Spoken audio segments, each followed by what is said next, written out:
All right, got it. Okay. All right.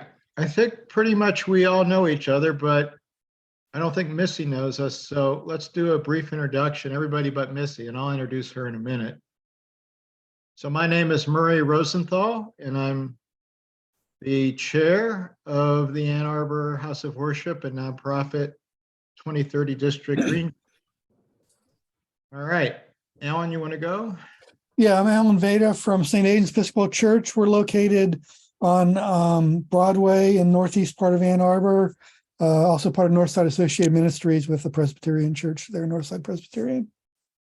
All right, and I forgot to mention, I'm also the president of the board of directors of Genesis of Ann Arbor on Packard Street. Our building houses two houses of worship, the Episcopal Church, St. Clair's, and Temple Beth Emeth.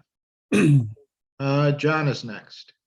I'm John Williams. Hi, Missy. I'm representing Ann Arbor Friends Meeting. All right. Ed, you want to go? Yeah, Ed Lynn. I'm the former administrator of the First UU Congregation of Ann Arbor, out in Ann Arbor, Sling Road. All right. And Ed's church has both solar panels and wind power. Yes. Okay, Carol. Oh, I'm Carol Hupnagel. I'm associated with Westminster Presbyterian Church in Ann Arbor. All right. Scott, another house of worship with solar panels. Scott Nelson, Ann Arbor Seventh-day Adventist on Packard Road, just down from Murray's congregation, right across from the Cobblestone Farm. And Carl. Hi, everyone, and I don't think I know most of you. I am not representing Ann Arbor Vineyard in any official capacity, although we have explored some solar options with Murray.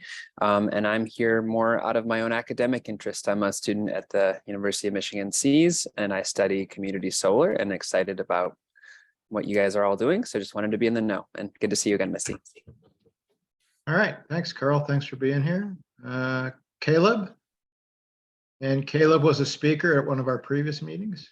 Yeah, and I've been on the meeting agenda. Murray's been nice enough to keep including me, and similar to Carl, it's just sort of more of an academic and professional interest in hearing about kind of what Missy had to say as far as what the city is doing for houses of worship. All right, and then Tim. Hey, my name is Tim Vaduva. I'm not necessarily representing any church, but I do go to the other faith community that meets at the Episcopal Church on Packard, Blue Ocean Faith. So I'm a member there, and I am also in the fourth cohort for the HoW ambassadors. So we're getting our training all the way through the end of January, I believe. So I'm interested in any way I can help faith communities get plugged into the HoW plan. Thanks. All right, Tim, welcome. And Blue Ocean Faith, that's another congregation that meets in our building. So we have 3 in 1. Yeah, exactly. Saves energy right there. So it's a very good, efficient use of the building space. So, Right. and with solars. Yeah, he's got 80 solar panels above where his congregation meets. And there's another 80 on another roof. All right. Dave, Polly. Hi, I'm Dave from Webster United Church of Christ out in Webster Township, the oldest building in Washtenaw County. Wow. All right. David Lewis.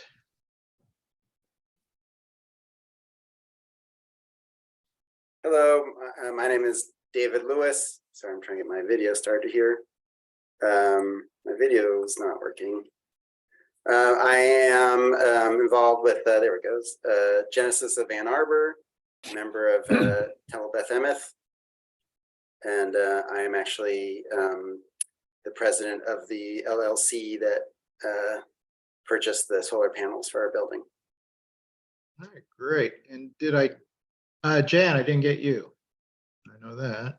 Hi, everyone. Jan Culbertson, Leadership Chair for the 2030 District, also a member of the First United Methodist Church, and also a member of an LLC that did the solar for Ozone House. Great. All right. Did I get everybody except Missy, I think? All right. So before I introduce Missy, I just wanted to make an announcement. We had Knox Cameron present on March 23rd about DTE's Michigan Green Power Program. And just recently, we noticed the electric rates for this program are now even slightly lower than the current retail electric rates. So have your building sign up. That's really a no-brainer, right, to do that. All right. So Missy Stults is the Sustainability and Innovations Director for the City of Ann Arbor, and she's had that position for over 4 years. She received a PhD in urban resilience from the U of M, and she is also attended the University of New England and Columbia University. As the meeting flyer stated, the recent bond issue passed by a wide margin, 42% to pass by. I don't think she asked for enough money. This 20-year bond will raise $7 million a year or $140 million. Today, Missy will discuss, among other topics, the impact of this bond issue has as it pertains to decarbonization of nonprofit buildings. Thanks, Marie. So full disclosure, I am in quarantine with my family, so I'm going to cough a lot and I apologize, but it's really great to see you all.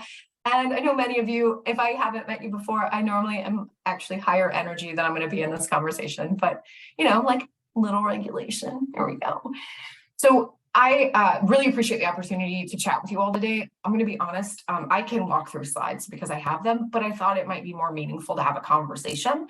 So I was just going to take a few minutes and sort of frame what I know about both the Inflation Reduction Act and the incentives likely to pass through to nonprofits and houses of worship, also the process by which we'll know more, and then bring in the millage as well to supplement that, and then have kind of a dialogue. Would that be most useful for folks so we can kind of be engaging? Yes. Let's go, Gadget. Let's go. Okay. All right. So as you, I'm sure know, the Inflation Reduction Act, which was passed at the federal level, is once in a generation legislation. It's the largest investment we've ever had in climate and in many other things. And that stacks with the Building Infrastructure Act that passed. What is it, Bill? It's not a building infrastructure. Whatever it is, it doesn't matter. There is a lot more money available than there ever has been. And one of the really exciting things about the Inflation Reduction Act is the amount of incentives that it opens up for individuals and for businesses. And sitting here with a city hat on, as well as recognizing all of you, it also opens up incentives that were never available to us as non-tax-paying entities. So the most obvious one is the 30% tax rebate that sort of existed, 26%, the ratcheting down of that rebate, we are now eligible for. That's great, right? That means the economics fundamentally have shifted for all of us. We can take advantage as nonprofits, as non-tax paying entities of that tax incentive. And that is official as of today. That is also true for battery storage systems if you put them on. I can tell you that I'm going through this process right now at the city. Because we were exploring how to effectively do a power purchase agreement, a PPA, so we could move solar forward because we couldn't take advantage of that 30% federal tax incentive as of late or earlier this year. And now we're restructuring because we can. So the economics look a lot more favorable. And of course, direct ownership of an asset is a lot more favorable than having a continual energy sort of bill to a third party. But that's the game that we were sort of in before. Here's what we don't know, though. I can't tell you when you'll get the rebate. I can't tell you what the paperwork will look like to get those rebates because we don't know, because the tax code for us as entities has not been written. So we're in this window of uncertainty from the federal government perspective on solar and on battery storage or energy storage systems that will be clear in the near future. It's just not today. So I am navigating this with our chief financial officer at the city. I've been in conversations with the state, the energy office, and trying to get the state to set up a zero interest loan program. The idea being that that zero interest loan could carry that 30% balance for us until that rebate comes in, and then that rebate would go directly back to pay that zero interest loan at the state level. So we're working on trying to create that as a tool to help lots of people get solar.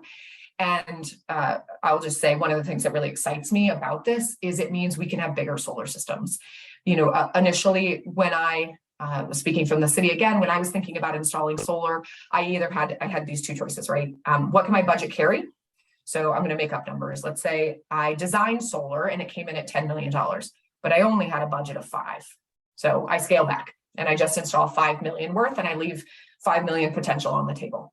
I can't fund it, right? There's nothing to do.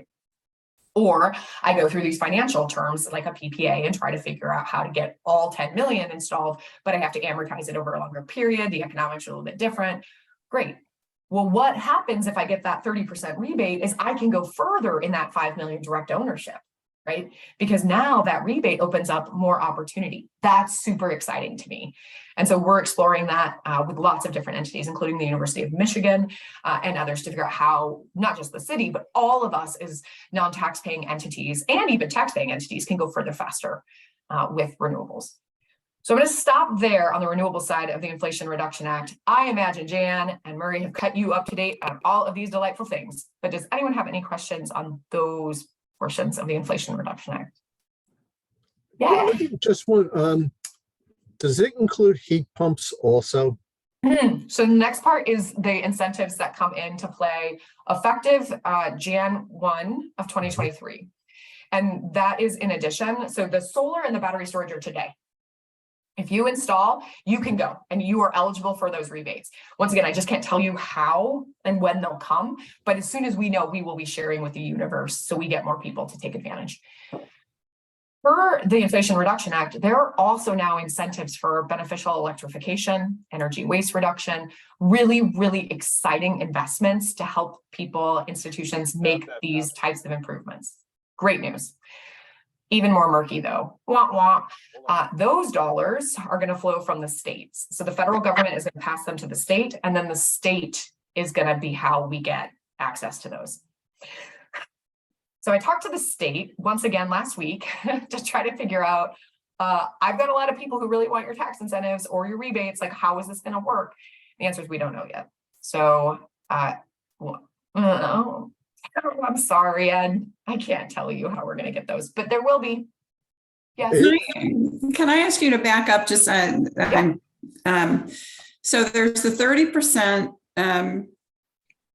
tax rebate, and our church is going ahead with solar. We've signed our contracts and we have enough in our reserves that we can cover things. But is it the 30% that will flow through the state? Or the 30% will be straight from the federal government. Okay.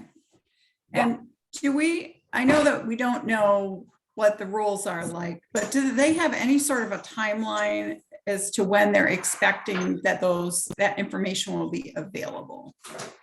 Yes and no. And again, I really am sorry. Please remember, I am not the federal government. As you get frustrated, but you just might be a little bit more informed than the rest of us. So. I wish I was.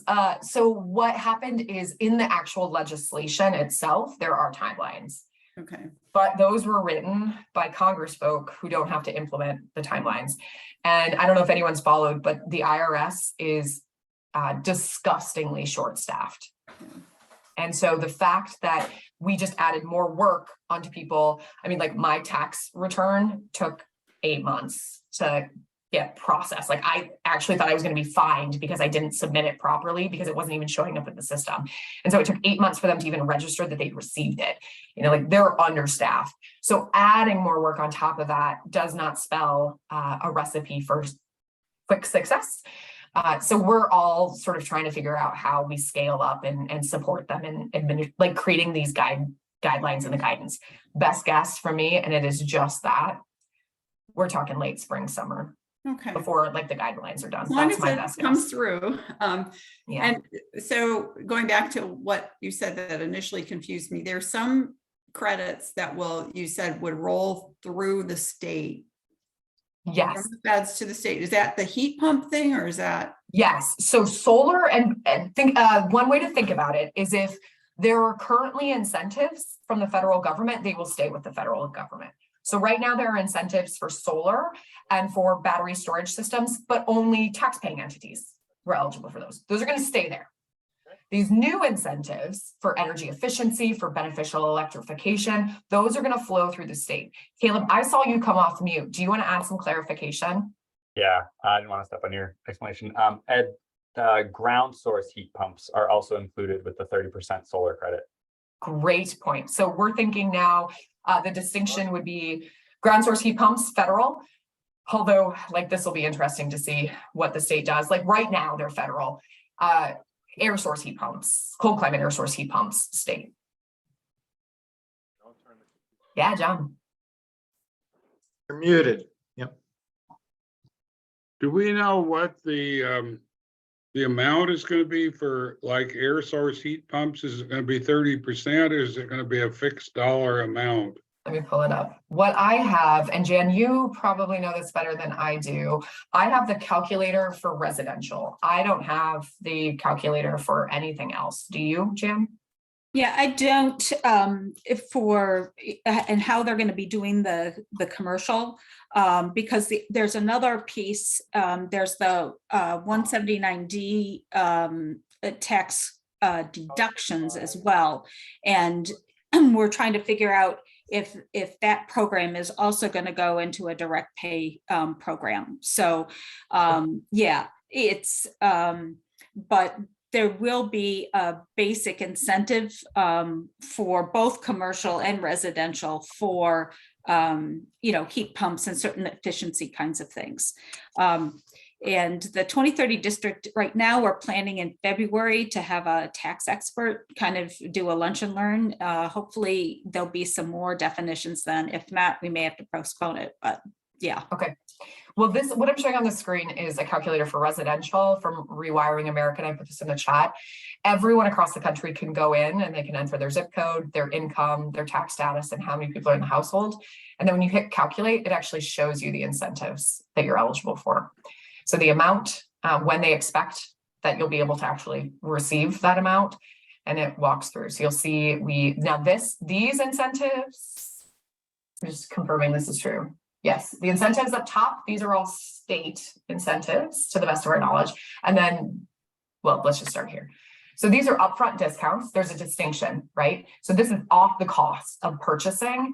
And you can see it's for the panel, for wiring, for different appliances are eligible, weatherization work. And you can learn more about all of these. And then there are tax credits that you get back. And so here you can see the solar storage, like these, well, it's already available. You can get these different incentives available now. And so this is what Caleb was saying about geothermal being eligible. So these are tax incentives, the back end. So you've got front end incentives off the cost, and then you've got back end after you've purchased that you get rebated. And it depends. And these incentives are tiered based on income. So if I were a low income household, I would be eligible for a lot more incentives. And the dollar values go up what I'm eligible for. So the idea is from an equity perspective to make sure that the incentives really, that they help more people take advantage of kind of the clean energy revolution, of the health benefits of these activities, and not just making it something that is candidly tokenized for wealthy folk to be able to take advantage of. So I find this really useful as a kind of general planning tool, just to kind of look at when I'm talking to residents. Great. So that is the Inflation Reduction Act. Now, the passage a month ago yesterday of the Community Climate Action Millage is both still shocking to me. I'm so excited and so proud. And I am remiss if I don't say, to the best of my knowledge, we are the 6th, maybe the 7th community in the country to have passed a local carbon tax. Like that's a big deal. And most of the other ones are in Colorado. So good job, us. That said, the way we were really transparent with the budget for the millage. We had a use resolution. So when people went to the ballot box, they had a general sense, if they wanted to, about what the dollars would go towards. So I can share with you the full budget that we're working through the system. I mentioned, oh, nope, that was the call before this. So I haven't said this out loud to you all.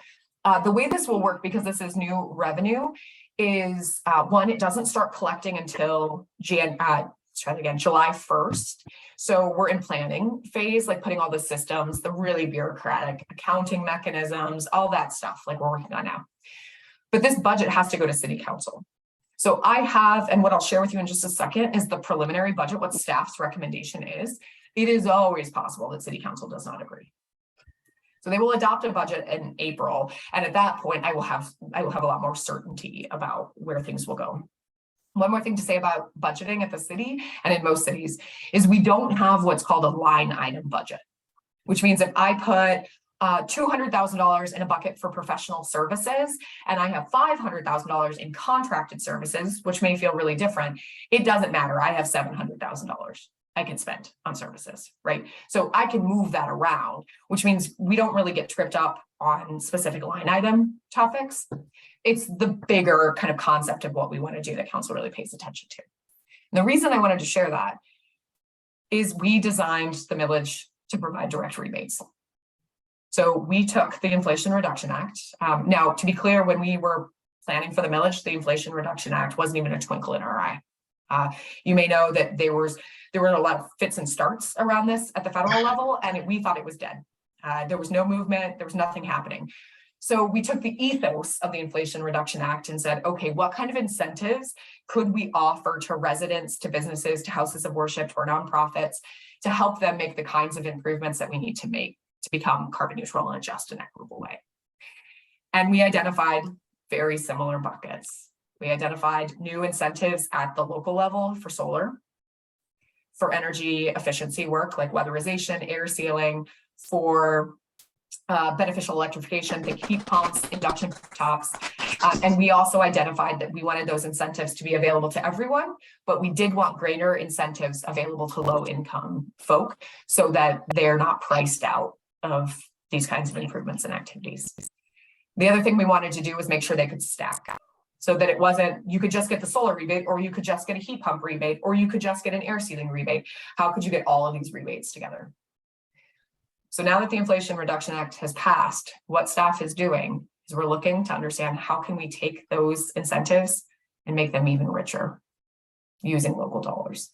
So the number, I will stop rambling in a second. The number I'll throw out there is it's estimated that the average household, kind of median income household, will get about $14,000 in rebates, incentives, kind of through the Inflation Reduction Act. The number we're playing with is how do we get that to closer to 20? So a lot of resources are being just given right back to residents. So we collect those taxes. How do we then hand them back effectively to people to make the kinds of investments that will help us address our climate goals? But also, that doesn't even factor in the recurring energy savings that they'll get, right? If they are able to do solar and that they're not paying for that bill, or they did solar and energy efficiency, so they even lowered their bills even more. So that's the goal and objective of a lot of the work. How y'all doing? You bored out of your mind? You okay? No, just one question. This only applies to residents of Ann Arbor, though, correct? Yeah. The local, not the IRA, the Inflation Reduction Act. That's across the country. Right. But yes. Yeah. Yep. Okay. We're collecting the taxes from Ann Arborites, so they're going back to Ann Arborites. But is it only for tax-paying entities in Ann Arbor? No. So a nonprofit that's located in Ann Arbor is eligible for some. To be determined for something, right? That's a good question, Carol. To be determined exactly how much. But one example I'll give is another line item is around resilience hubs, which is something we care really deeply about. And many houses of worship have reached out to us about becoming resilience hubs, because you sort of serve that purpose on certain days, but how do you serve that purpose every day? So I talked to Peace, to Bonnie over at Peace Neighborhood Center, and we've allocated resources to transition Peace to a resilience hub, which includes 100% on-site renewable energy generation, new stormwater features, energy storage systems, new programming in that space. And so there will be dollars allocated because of its community benefit. Well, okay, let me just say that slightly differently.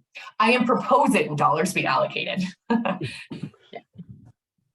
And I just wanted to bring up a point about the importance of congregations with this, because it's not only what churches and nonprofits can do with their buildings, right?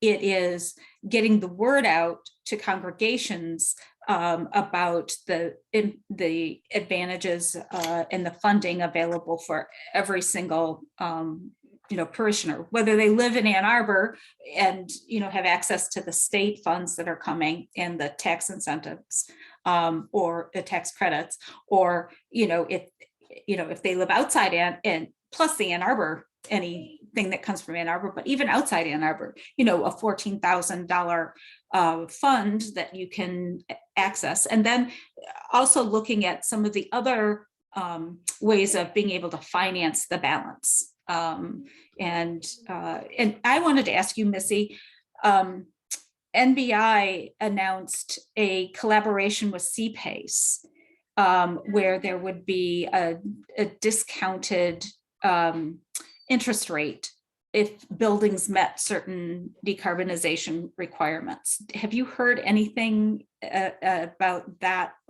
in Michigan at all? Before you answer, NBI is what and CPACE is what? Okay, New Building Institute. NBI. Yeah, Okay. and PACE is a funding mechanism that allows entities, because most commercial entities can't take out a 25-year long mortgage. So you can get a 20-year financing through PACE. And I know Michigan Saves is also ramping up some programming around the financing. Yes, thank you, Caleb. Good question. So I am going to the recesses of my brain and looking on my other screen because I talked to our state representatives about expanding some PACE, CPACE, commercial PACE funding, and I don't know if it passed. And I'm looking at the article. I just have to scan. I don't think that it did, Jen, but that's not your point. Your point is more about the financial terms, if I understand correctly.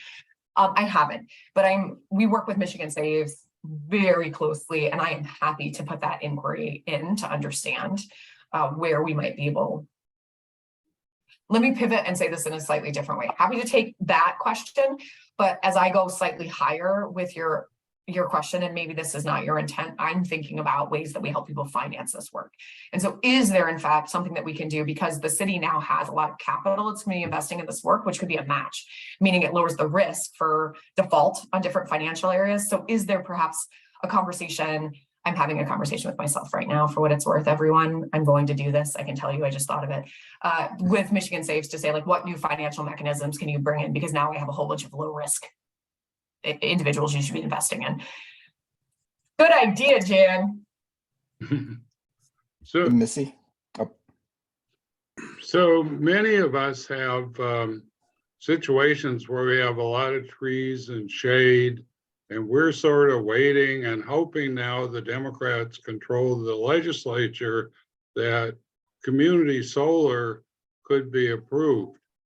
If that is the case, can these incentive payments especially from the federal government, be available for purchasing a share in community solar? And that's an excellent question that I don't know the tax answer to. Here's what I do know is true, that utilities have greater incentives now per the Inflation Reduction Act.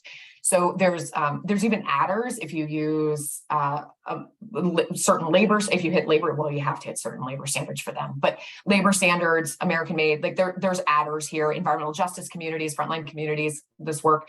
So those incentives I gave you can actually go deeper when you're talking about an entity that's doing bigger scale projects. Now, community solar can take many different forms. It can be pretty niche and pretty small, or it could actually be quite large, where those additional adders would come into play. And to give you a sense, those adders can take it to a 50% rebate. I think actually it can go to 60 if you get all three of the adders, but. Because it strikes me that it could be possible or advantageous to try to develop a community solar for houses of worship? It makes, I mean, it could make a lot of sense. I'm looking at something on the side over here. There are two additional thoughts I'm holding around community solar. One is, I will be honest that going into the election, I did not see the flip of Michigan. I was paying attention to things at the national level, certain ballot initiatives, and then of course local, and there was just a lot, right? That while I voted and was advocating, like I was not in that space. So I felt slightly on my heels in a really good way on the 9th when I saw what was happening. We have been sprinting in like from 10 days from election on to create our legislative agenda. Ann Arbor's legislative agenda never gets the time of day, or hasn't historically, right? Because our legislature does not want to hear what we have to say, but they will now. So community solar is one of the pieces of legislation on our priority list that we're trying to push forward at the state level. Committee assignments, you know, like a lot will sort of depend on how quickly it moves, what kind of appetite it gets, but that is policy-wise one of our top priorities. It goes to the policy agenda committee at the city to adopt, and we'll know Monday morning if this is like, if council adopts this. If they do, then our city lobbyist, which we have, will push to try to move legislation forward. The second thing I would share is, regardless, maybe not regardless, to your point about creating something or getting ready for community solar, one of the projects that I've been working on, which is in jeopardy, I'll be candid, inflation, supply chain issues are increasing the costs constantly, is the landfill solar project. It's a 20 megawatt project that we intervened in regulatory cases, and the Public Service Commission agreed that this would have to be DT's first community solar program, which is great, but we have to develop it. And if you're following, I mean, all of you are following solar, you're here for a reason. Prices have gone up significantly. The Department of Commerce investigation and the ruling that came out recently, while we have a delay in those tariffs, like those tariffs are really significant. And for a while, that project, I mean, I couldn't guarantee 20 megawatts of renewable energy didn't have a single Chinese part anywhere in them. Like so if anyone has not followed this, enjoy it. Enjoy not knowing what I'm talking about, because it has kept me up so many nights and caused many of a tear in my eye. Can I ask a general question? Oh, thanks for joining us today, and I hope you get better and the household is recovered. It seems like a lot of the RA law details and the Ann Arbor climate millage details are still in the works. Does your staff or your office have plans for nonprofit groups, or are you just mostly working through other groups like us to kind of get the information out? If when those things are figured out, is there a place of contact in your office or at the city, or is there going to be like a web page or something to onboard people that are concerned and want to get the latest once those are figured out? Yeah, Tim, excellent question. So the answer is all of the above, and yet not enough. Cities, and especially, like, I can't speak for everyone, but in Ann Arbor, we are terrible communicators. You know, we try really hard, but the channels that we have are often not the most effective and efficient to reach folk, especially across the entire socioeconomic spectrum and demographic spectrum that we have in the city. So we certainly we've stood up a boilerplate website, and we'll have a lot more once things are refined. We have a collaborators network, which is about 120 organizations strong, and we use them, their networks, and we use them to help push information out to folk. And then we have more traditional city mechanisms, like I'm going to be mailing every single address in the city, and I'm going to be screamed at for mailing every single address in the city, because that's not in alignment with our sustainability values. I get that every time I send a mailer, and I know that it's not, and yet I don't know how else to meet and reach every single person in the city of Ann Arbor.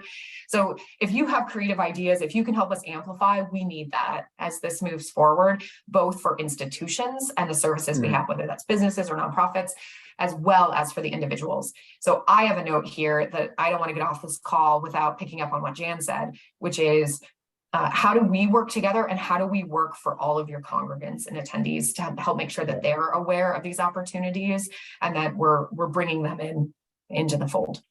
Do you have resources from any of these, or do you project that you'll have it for additional staff? Maybe having staff that are dedicated to each thing and get into the weeds of all the details may be helpful to have a direct point of contact. Yeah, so we are restructuring the office. We had held, like we'd worked on kind of different visions, but if it didn't pass, there was no point in doing a restructure and figuring out how to administer money we didn't have. So we're actually going to do a staffing retreat next week for 2 days to kind of work on some of the elements to figure out the best way to administer much of what you're talking about. There are other tools, there are other initiatives that are being stood up which are related. They're more kind of the rubric in which these things will be administered. We are piloting an energy concierge right now with Elevate Energy and with EcoWorks to figure out like a one-stop person shop that people could call and understand the incentives. So they've been working on that for about 3 months. They're going to be piloting it in January and February. And then if it proves effective at really helping people navigate this landscape, we'll be scaling that. So it's not just staff, it's also how we're building like the institutions in our community to make sure that they can be part of it. That makes sense. Yeah, I'm glad you answered that way. Is there, Missy, you had said that there was a, when the ballot initiative went out, there was some literature that explained it. Is there a website you can point us to that sort of has that information on it? It is in the chat right now. Awesome. Yeah, I'm happy to bring that up too. You've probably already done that, right? Done what? No, I haven't shared it yet. No. I mean, I've shared it with a lot of people, just not you on this call. So Okay. I'll share it on the screen too. So what we had, and again, this is outdated, right? Because we're in a different moment, but you can see this was the language. You can see what it's going to fund, like broadly those categories. And then this is why city websites stink. In the first 5 years, what we expect the outcomes to be or tangible improvements we'll see. And then property tax implications. Who else has done this is down here. So it's Denver, Boulder County, Aspen, Athens, Ohio, and Orange County, North Carolina are the other folk. And then there's 2 in Canada. And then here, this is the 2-year proposed budget. And then there's an FAQ if you want more details. Awesome. Thank you. Missy, is the city still planning on doing group buys, and would that apply to any non-residential type of equipment? Yeah, so we've been talking about doing group buys for a lot of the equipment that we're gonna have rebates for. So we've started we had started pre this anyway, as our solar program is really successful. It's really successful. And so Julie's been working on an electrification campaign, which also includes energy efficiency, and talking to different manufacturers and distributors to see if we can get like volume discounts. Let me share that the feedback we often get from those folk is not enough. Like we're just not enough size wise to like meaningfully get discounts. So we decided to blow up that narrative and form a national coalition of local governments to try to bring scale, and working with Rewiring America in particular. So then we go straight to Mitsubishi or to Trane and say, you're going to offer a 20% discount because you're not just working in Ann Arbor, you're working in Berkeley and Boulder, and you're working in Aspen, and you're working in Burlington, Vermont. Like we will all agree. And you noticed a lot of those outside of Berkeley, they're cold climates because we're working with our colleagues in cold climates where a lot of the materials are similar in terms of what we would dispatch. So would that be like, what sort of equipment are you mostly focused on the residential side? To start, it has been residential. I think that's just capacity. There's a lot more consistency in residential. Commercial gets gets more complicated and there's more nuances. So not intended to exclude commercial, just starting with residential for the transferability and scalability of products. But if you have ideas, especially Jan, I know she's cooking up some trouble, some folks in our office. If we can find ways, especially for transferable technologies or products that would work no matter where you are, like air sealing, great. We should start where we can start. Thanks. I wanted to build on something that Jan said also is, I gave a talk about the Genesis solar installation to the Energy Commission of the City of Ann Arbor. Oh, I don't know, it's been a while. And so one thing I said is, I've got all these people that work for me that I don't have to pay anything. So most of you guys are volunteers. I don't have to pay you guys. And yet we're getting all this free labor and free decisions and free solar on our roofs. So that's great. And we need to be the example, right? Because if our house of worship has solar panels and is energy efficient and is working on a decarbonization plan, then maybe my house can do that too, or my business can do that too. And for example, after the Genesis solar installation, we had a fellow even put a bigger installation on the top of his doctor's office in Ypsilanti. I put solar on my house, and another couple in my congregation put solar on their house a few months ago. So you can see how it grows. So we need to be the example and keep this up. I also wanted to mention that I believe it's January, I'd have to look at the date, but I'm giving a talk on how to look at solarizing your house through the Deano group for my congregation. And the first speaker at our last meeting, climate heroes, they're doing the same thing at other churches. So get your congregants involved and be the example, and let's get this done. Yeah, I will just completely add- agree with you. Go ahead, Tim. Oh yeah, just quick. I completely agree with Dr. Rosenthal that I think any of these nonprofit organizations, schools, houses of worship, nonprofits, or community centers that tend to be nonprofits are a good place to build community around our goal of getting to net zero. Beautiful. I would say social science tells you that the number one predictor of whether or not someone's going to get solar or adopt a technology is if their neighbor did or someone they know did. And so it matters. In fact, I think they've shown that epidemiological studies, the spread of disease, the spread of solar panels works in the exact same way. One's a little bit more beneficial than the other. As soon as Yeah. one neighbor gets it, other people they all get sick or they all get solar. Yeah, beneficial spread, right? Yeah. And I do want to say that, Missy talked about, the residential solarize and how successful it's been. And the 2030 district is working with Julie Roth to launch a commercial solarize. It's a little different because there isn't as much commonality with commercial buildings as there are with residential, but we're doing it with case studies, RFPs, a list of qualified contractors, trying to make it as easy as possible for folks there's a little checklist, if your building is suitable for, commercial solar. So we're trying to make it as easy as possible and then provide a little technical assistance if folks need help with the RFP. So that should be coming in the spring. And I wanted to offer that I just joined the board of the YMCA. So part of the reason they brought me on was to make the Y carbon neutral. Let's get them in. Second is for everyone. This work is hard. This work is really meaningful. This work is transformational personally and system-wide. And there isn't a roadmap by path on how to do it, right? No one has actually figured this out. And so everything that I shared is but our thinking today.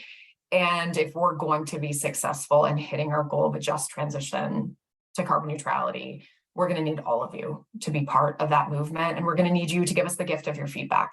What's working, what's not working, what should be pivoted, what should be changed. Pride doesn't, at least in our office, pride doesn't it doesn't get a lot of weight. What does is outcomes. So I'm just really thankful that you created space for us to have this conversation. And I hope that you sincerely believe me when I say, we're all in.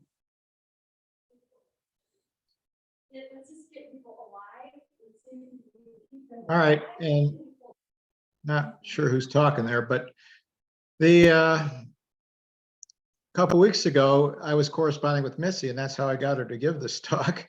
And the question I asked was, you know, Genesis is looking into decarbonization plan, and we talked to our HVAC contractor, and he said, you know, an air source based rooftop unit is going to cost you 3 to 4 times more than a gas replacement unit would cost. And I asked her, well, since this new bond issue passed, how much is she going to give me?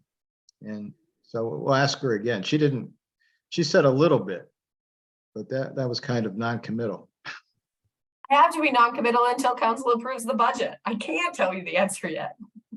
And Murray, we've got to be, I'm kind of working with Caleb a little bit because we've done some case studies now in electrification for a couple buildings or partial. And some of these are the rooftop equipment. And one of the things we discovered was the rooftop replacements, heat pump replacements are not very efficient.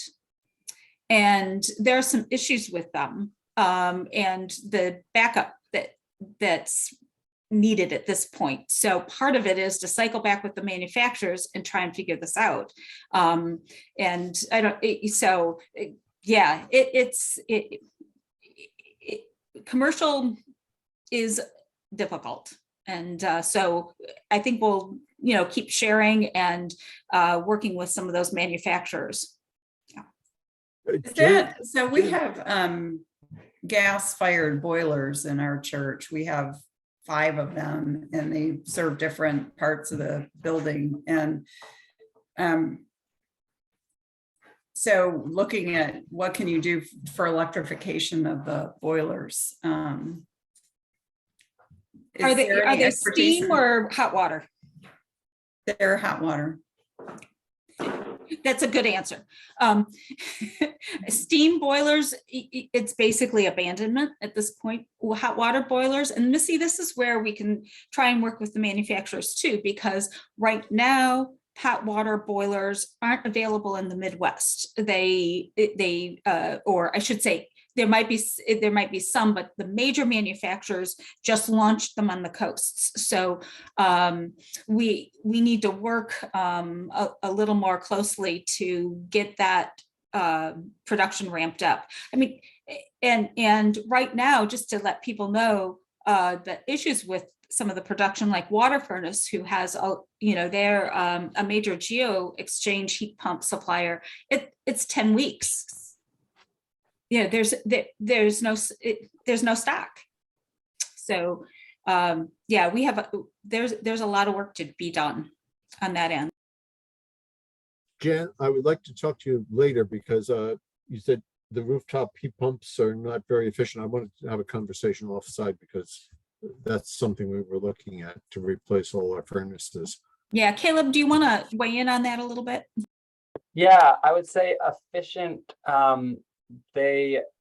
The amount of heat that they can extract when they're doing heating, when it's cold outside, falls off quickly, such that the temperatures that we get in Michigan, you typically need a backup source or a different type of system than just take off the rooftop unit, put in a new rooftop unit that's a heat pump model. They're more efficient in a little bit more moderate climates as far as being able to provide enough heat. And Jan, I would say that they do have boiler replacements, hot water boiler replacements that are either air source or ground source. The ground source would qualify for that 30% credit. I think maybe you're thinking about the train ones, and I think those were for specifically domestic hot water as well, for the higher temperature, and they're rolling those out from the coasts.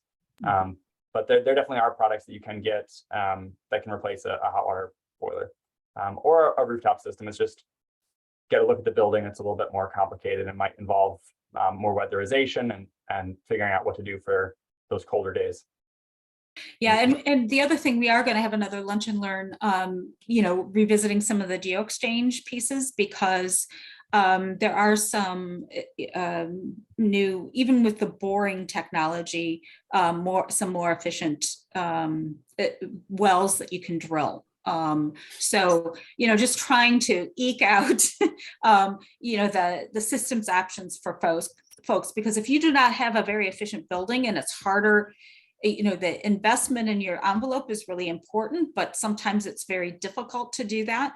And if you don't have a very efficient building, the Geo Exchange helps provide that buffer. That it's more difficult to get with the cold climate heat pumps unless you have some sort of backup system. So that's, I don't know.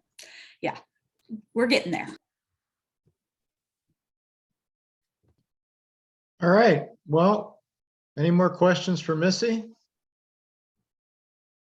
Well, if not, we'll end a few minutes early. We'd like to thank her. I thought this was a great discussion. We didn't have to look at any boring PowerPoint slides. And we'll set up a meeting probably for our next meeting will be early February. So great to see you. I will send out links to everybody to those talks that are sponsored by my Diana group and also the Climate Hero groups that are providing talks for congregants on how to solarize electric vehicle charging and stuff like that. So I'll send those out to everybody.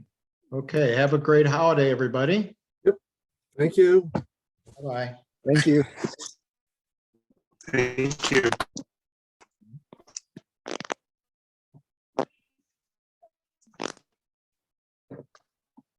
It is 12:50.